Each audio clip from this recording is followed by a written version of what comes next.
আপনি যদি শেয়ার বাজারে মিউচুয়াল ফান্ডে বিনিয়োগ করেন তবে অবশ্যই আপনাকে সাইকোলজিক্যালি স্ট্রং হতে হবে। কারণ শেয়ার বাজারে স্টক মার্কেটে চলে সাইকোলজিক্যাল ওয়ারফেয়ার, যেখানে 95% উইক হ্যান্ডের টাকা যায় 5% স্ট্রং হ্যান্ডের কাছে। তো বুঝতে পারছেন যে 5% লোক টাকা কামায় তারা কতটা টাকা কামায়, কি পরিমাণে টাকা কামায়। তো আপনি যদি শেয়ার বাজারে প্রচুর টাকা কামাতে চান, বড় ওয়েলথ ক্রিয়েট করতে চান, তাহলে আপনাকে অবশ্যই এই 4টে বিষয়ে দক্ষতা অর্জন করতে হবে। প্রথম যেটা সেটা হচ্ছে টেকনিক্যাল, 2 নাম্বার যেটা হচ্ছে ফান্ডামেন্টাল, 3 নাম্বার হচ্ছে মানি ম্যানেজমেন্ট, আর 4 নাম্বার হচ্ছে সাইকোলজি। এই 4টে বিষয়ে আপনি যদি দক্ষতা অর্জন করেন তো আপনাকে শেয়ার বাজারে টাকা কামানো থেকে কেউ আটকাতে পারবে না। আপনি তখন নিজেই ডিসিশন নিতে পারবেন, আপনি বুঝতে পারবেন কখন আপনি মিউচুয়াল ফান্ডে লামসাম বিনিয়োগ করবেন, কখন এসআইপি কন্টিনিউ করবেন, মার্কেট ভ্যালুয়েশন এখন কি বলছে, এসআইপি ইমান বাড়াবেন নাকি কমাবেন। এছাড়া আপনি যদি ডাইরেক্ট স্টকে ইনভেস্টমেন্ট করেন তাহলে বুঝতে পারবেন যে কোন ধরনের স্টকে ইনভেস্টমেন্ট করবেন, কোন ধরনের স্টক থেকে দূরে থাকবেন, কখন বাই করবেন, কখন ইভারেজ করবেন, কখন সেল করবেন, একটা স্টকে কত পার্সেন্ট টাকা লাগাবেন। তো এইসব বিষয়গুলো আপনি যখন শিখে যাবেন না, তখন আপনাকে শেয়ার বাজারে টাকা টাকা কামানো থেকে কেউ আটকাতে পারবে না, আপনি কোনোদিনও লস করবেন না। বলার মূল কারণ হলো এই মার্কেটের যে পতন হয়, মার্কেট একই রেঞ্জের মধ্যে যখন ফ্লাকচুয়েশন করে, অনেকেই ভাবে যে আমাদের এফডিতে তো ভালো রিটার্ন পেতাম, আমরা যদি এফডিতে ইনভেস্টমেন্ট করতাম, মার্কেট লাস্ট 1 বছরে তেমন কোনো রিটার্ন দেয়নি, ঠিক আছে। তো অনেকেই ভাববে আমাদের যদি টাকা এফডিতে থাকতো সুরক্ষিত হবে, সেখানে তো আমরা 6-7% রিটার্ন পেতাম, কিন্তু মার্কেট তো আমাদেরকে কোনো রিটার্নই দেয়নি 1 বছরে। তো তারা প্যানিক করে যায় এবং তাদের যে ইনভেস্টমেন্ট সেটা সেল করার চিন্তা ভাবনা করে, ঠিক আছে, বা ভুলভাল ডিসিশন নিয়ে বসে। তো এই জন্যই আপনাদেরকে এই কথাটা বলা।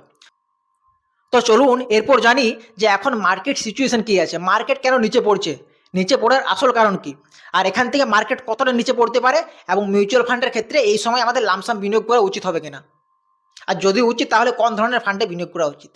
তো বন্ধুরা প্রথমে আমরা অ্যানালাইসিস করবো মার্কেটকে। তো মার্কেট আমরা যদি দেখি তো মার্কেট দেখবো 26,000, যে তার অল টাইম হাই ছিল 26,200-300 লেভেল, সেখান থেকে মার্কেট কারেকশন করে 22,000 লেভেল পর্যন্ত এসেছিল। সেই 22,000 লেভেল থেকে মার্কেট কিন্তু আবার 15-16% একটা আপসাইড মুভমেন্ট দিয়ে 25,600-700 লেভেল পর্যন্ত গিয়েছিল। সেখান থেকে আবার মার্কেট কিন্তু 5-6% কারেকশন করে এখন 24,300-400 লেভেলের কাছে মার্কেট দাঁড়িয়ে আছে। তো এখান থেকে মার্কেটের নেক্সট মুভ কী হতে পারে। তো এখান থেকে আপনি যদি টেকনিক্যাল দেখেন না তো বুঝতে পারবেন এখান থেকে মার্কেট ম্যাক্সিমাম যদি কারেকশন করে 23,800-900 লেভেল পর্যন্ত মার্কেট কারেকশন করতে পারে। যদি করে তাহলে কিন্তু ম্যাক্সিমাম 23,800-900 লেভেল পর্যন্ত, কারণ 23,800-900 লেভেলে মার্কেট একটা স্ট্রং সাপোর্ট আছে, যেখান থেকে মার্কেট রিকভারি করার একটা দারুণ চান্স। কিন্তু এখান থেকে মার্কেট যে 23,800-900 লেভেল পর্যন্ত যাবে তারও কোনো গ্যারেন্টি নেই। টেকনিক্যাল কোনো মতেই আপনাকে 100% শেয়ার বাজারে কোনো কিছুই গ্যারেন্টি হয় না, কিন্তু আপনি যদি অনুমান লাগাতে পারেন, আপনি যদি প্রবাবিলিটি বেশি হয়, তাহলে কিন্তু আপনি শেয়ার বাজার থেকে উইনিং হতে পারবেন। তো মার্কেট এখান থেকে 23,800-900 লেভেল পর্যন্ত যদি যায়, সেই হিসেবে আপনি আপনার ইনভেস্টমেন্ট প্ল্যানিং করতে পারবেন। কিন্তু মার্কেট এই লেভেল থেকেও রিকভারি করতে পারে, ঠিক আছে।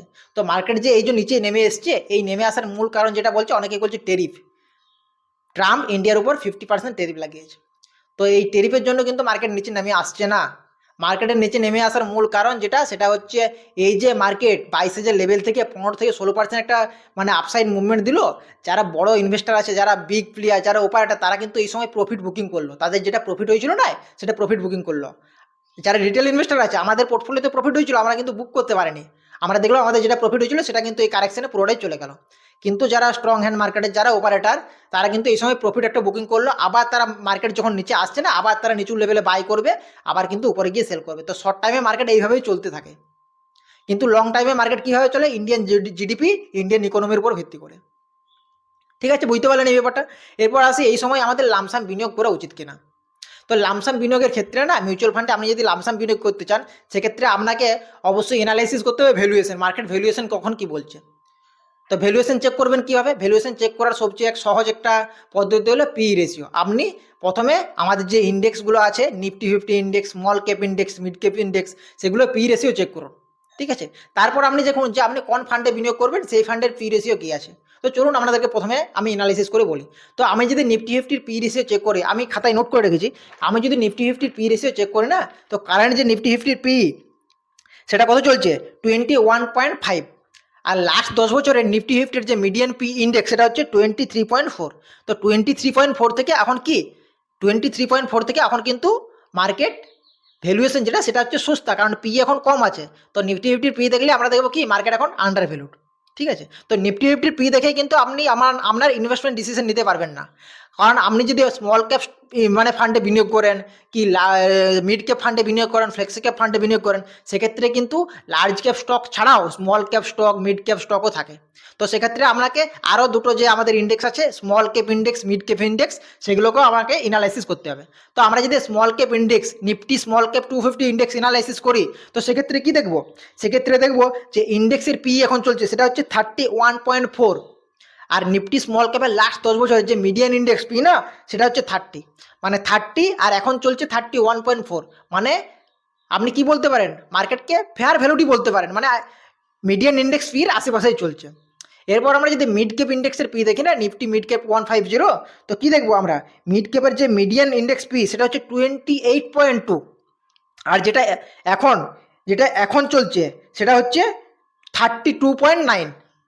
তো মিডিয়ান ইন্ডেক্স পি থেকে কিন্তু এখন যেটা পি চলছে সেটা মিড ক্যাপের ক্ষেত্রে বেশি চলছে, মিড ক্যাপ ইন্ডেক্সের ক্ষেত্রে বেশি, মানে মিড ক্যাপ ইন্ডেক্সকে আপনি একটু স্লাইডলি ওভার ভ্যালুড বলতে পারেন, Nifty 50 index under valued, mid cap index slightly over valued এবং small cap index fair valued বলতে পারেন। তো ওভারঅল আপনি যদি মার্কেট সিচুয়েশন দেখেন না, এই মার্কেট সিচুয়েশনকে আপনি কিন্তু আন্ডার ভ্যালুড বলতে পারেন না, আপনি ফেয়ার ভ্যালুড বলতে পারেন। তো এই সময় কি লামসাম বিনিয়োগ করা যায় মিউচুয়াল ফান্ডে? তো ধরুন আপনার কাছে 50,000 টাকা আছে, তো আপনি এই সময় কি লামসাম বিনিয়োগ করতে পারবেন? তো এই সময় কিন্তু লামসাম বিনিয়োগের সেরা সময় নয়, কিন্তু আপনি লামসাম বিনিয়োগ করতে পারেন। যদি এই সময় লামসাম বিনিয়োগ করেন তাহলে কীভাবে করবেন, ধরুন আপনার কাছে 50,000 টাকা আছে, তো এই সময় আপনি কি করবেন, এই সময় আপনি 20,000 টাকা বিনিয়োগ করুন, কত 20,000 টাকা বিনিয়োগ করুন। তারপর এখান থেকে মার্কেট যদি আরও একটু কারেকশন করে, তারপর আপনি 15,000 টাকা বিনিয়োগ করুন, তারপর আরও যদি কারেকশন করে সেখানে আরও 15,000 টাকা বিনিয়োগ করুন। তো এইভাবে আপনি লামসাম বিনিয়োগ প্ল্যানিং করতে পারেন, কিন্তু এই সময়টা লামসাম বিনিয়োগের সেরা সময় নয়।